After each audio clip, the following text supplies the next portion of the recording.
各位亲爱的听众朋友们，大家好，欢迎收听《健康生活尤其重要》，我是各位的主持人东海大学吴敏宏吴老师。那我们今天很高兴邀请到这个心理咨商界超级大师这个是台北市咨商心理师公会的理事长蓝奕峰蓝老师。吴老师好，好久不见，好久不见。对，我今天特别兴奋，因为蓝老师是我自己的好朋友啊，所以我们就顺便要借重蓝老师的专业来跟大家分享一下。那我们都知道，其实现代人呢，其实在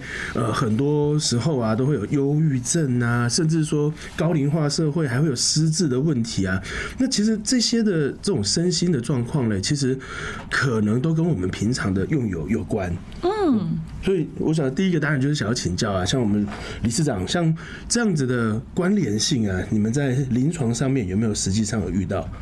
确实，我们知道说其实这个饮食会很直接的影响到我们的身体，但很多人忽略的是说，它也会影响到我们的心理。其实身心是一体的啦。我们常常听到人家讲说，肠道是我们的第二个大脑。那所有的我们的心理上面的状况，它都是所谓的大脑的疾病。所以当然我们会知道，如果今天我们有所谓的健康的饮食，它是我们健康生活的最基本的一环。那如果我们可以从这个部分有一些着手的话，我相信对我们的情绪上面的健康会有很大的注意。我这几年有人在说叫做肠脑轴线吧，是，对不对？它其实就是说，你包括你的肠胃道，因为肠胃道跟饮食会跟菌相也有关，所以菌相的好坏就整个都会串联在一起，大概是这个概念这样子。哇，那其实像现在啊，很多人都会可能上班工作压力大啦，然后下班有没有？我们就很喜欢吃一些鸡排啊，这种油炸食物有没有？缓解一下叫做一天的情绪，所以我们常常都会说，我们其实为了什么？是为了要拿到健康。可是其实这个，但是反而有很多人，这个像这种忧郁症的比例越来越高。你觉得这个是因为跟像我们这样的饮食生活形态改变会有直接的关系吗？就我之前临床上面的经验，还有就是我们看一些那个研究的 paper， 确实是有讨论到这个部分，就说我知道很多人吃什么大的鸡排烧烤类的食物啊，很欢乐，很欢乐啊，对，就是又再配上一手啤酒，哇，超欢乐这样子，受不了，太好吃了，这太好吃了。但是我觉得这个部分恐怕是一时的快乐，后面我们会身体上面、情绪上面，其实都会需要付出一些相应的代价。所以其实这种欢愉叫做短暂的欢愉，是，但是我们反而去长期的累积之后，牺牲了我们一辈子的健康。是，哇，这个很有道理。对，所以我们就在想说，像这个油炸食物其实我曾经跟那个营养师讨论过嘛，那营养师的提醒就是说，油炸食物进来我们的身体之后，其实我们整个像我们刚刚提到的肠道的这个菌相的改变，还有身体比较可能就是会呈现一个慢性发炎的这个状态。慢性发炎也会变胖。是慢性发炎，万病之源吧？没错，所有的一切问题都是跟发炎有关。对啊，甚至现在也有人在讲说，就是癌症的这种就是高的这种发展率，可能也跟这个身体长期的在这个处于这种发炎的这个状态，可能是有关系的。没错。所以我们吃的食物，像油炸类的食物，我在猜想。当然，有一些时候他们可能用的油还不错，但是那个油在反复的高温。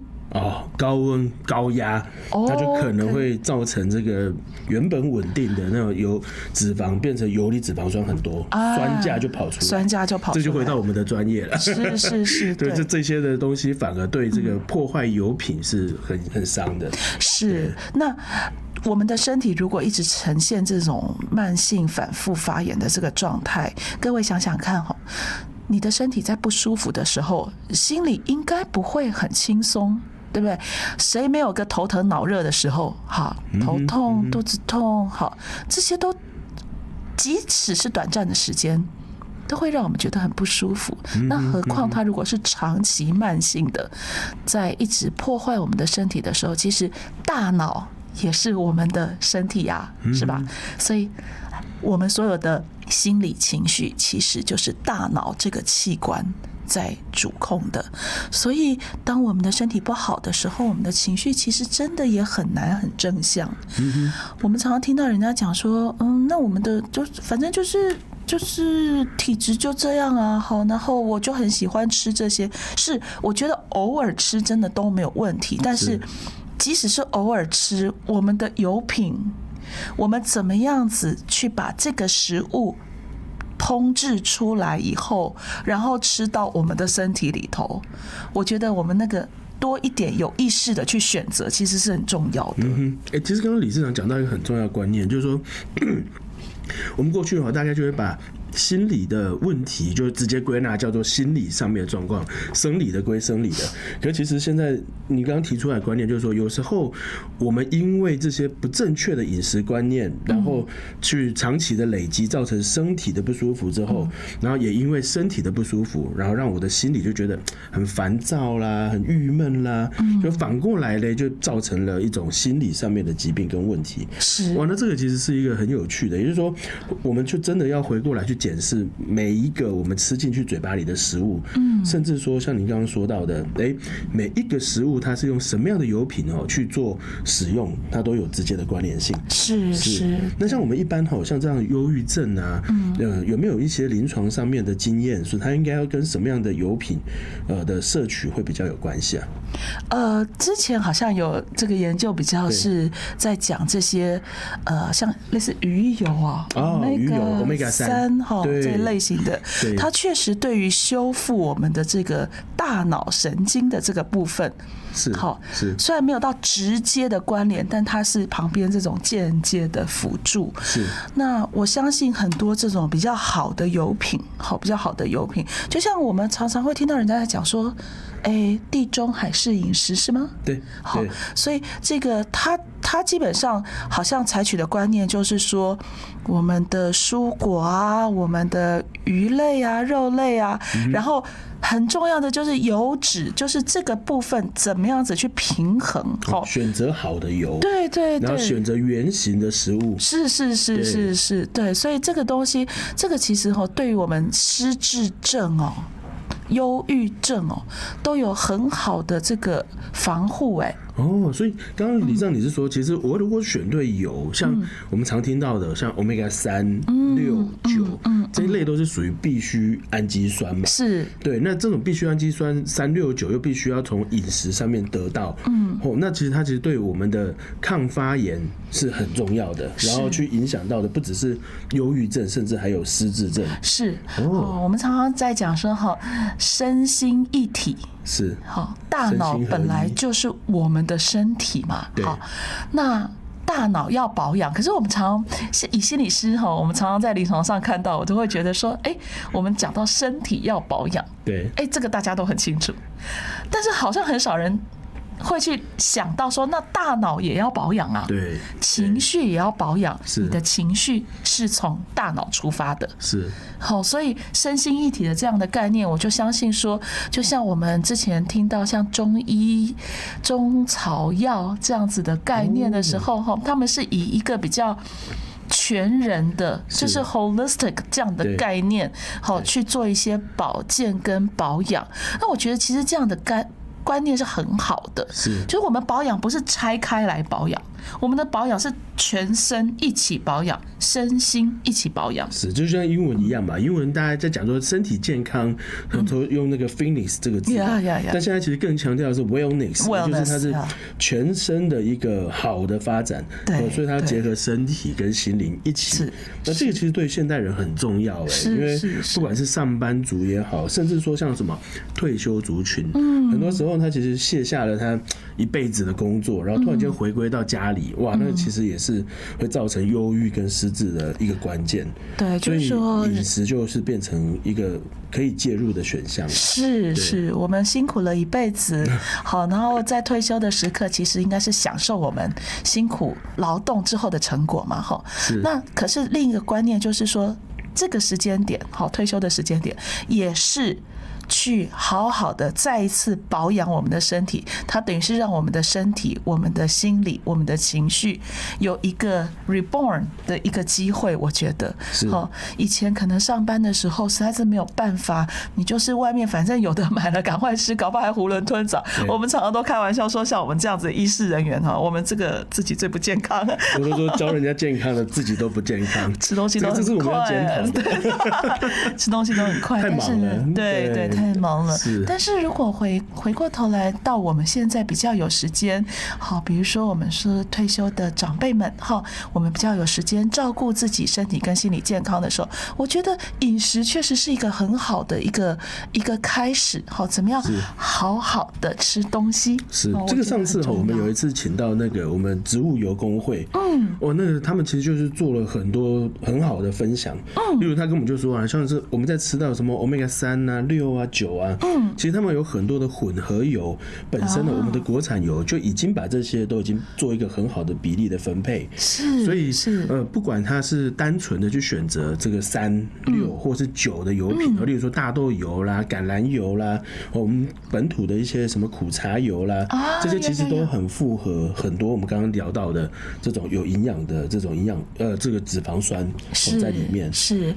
就像吴老师你刚刚提到的那种，就是我们吃原型食物，没错，我们吃好的油这样子，因为我知道很多油，我们很多的营养素是需要油才能够把它真正带出来嘛，好，食物里头的营养素。所以我在想说，选择一个好的油搭配好的食物，那个真的是相辅相成。所以其实现在就是我们今天的重点在告诉大家，其实不管今天是上班族，或者说我们今天退休的族群，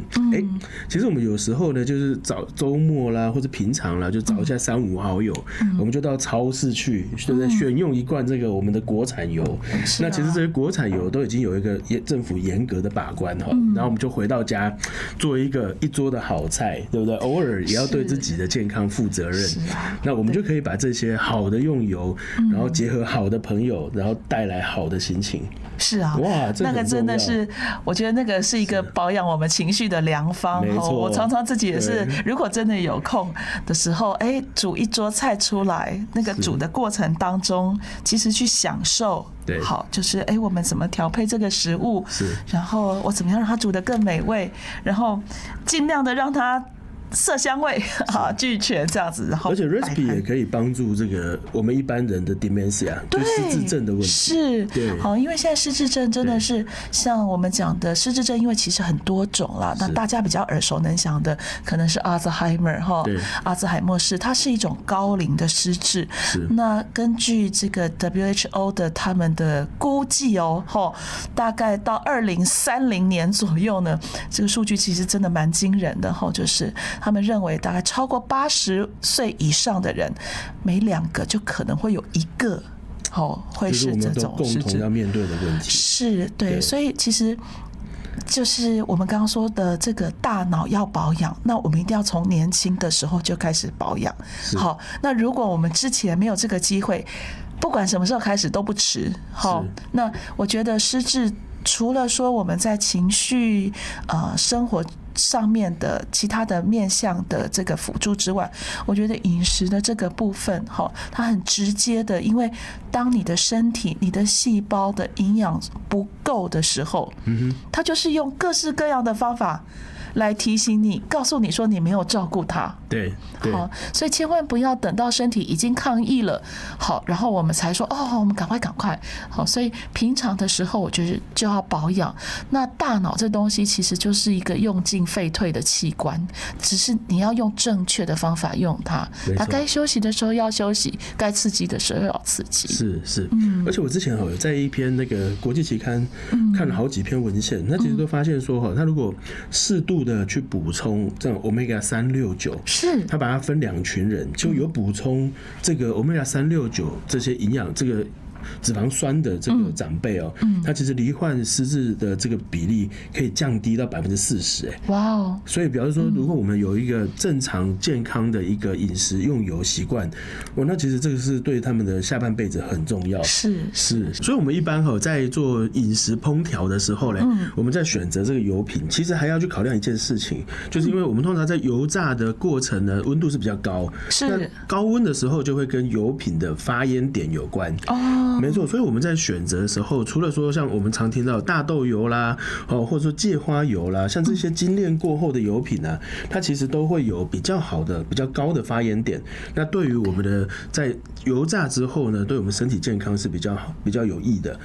对，比较不会造成一些不好的脂肪酸的这个酸价的。所以听起来就是说，其实不是说完全不能吃油炸食物啦，但是就是我们要去考虑那个油的这个品质，它每一种油不一样的那个状况，哪种油比较适合？没错，所以除了说我们刚刚选择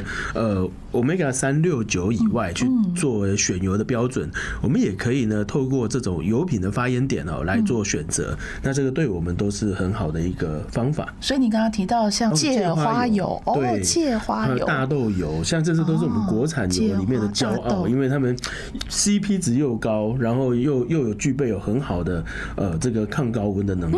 对，听起来真的挺不错的。没错，所以我们记得这个，等到我们待会结束之后，也许我们就可以去买几瓶，我们自己再来煮一个好吃的。那我就等着吴大师做满桌子的菜喽。没问题。好，那我们今天时间的关系很快的呢就要跟大家说拜拜了。那我们很高兴请到我们今天的蓝一峰理事长，谢谢大家。那我们希望下次还有机会。好，各位谢谢，拜拜拜喽。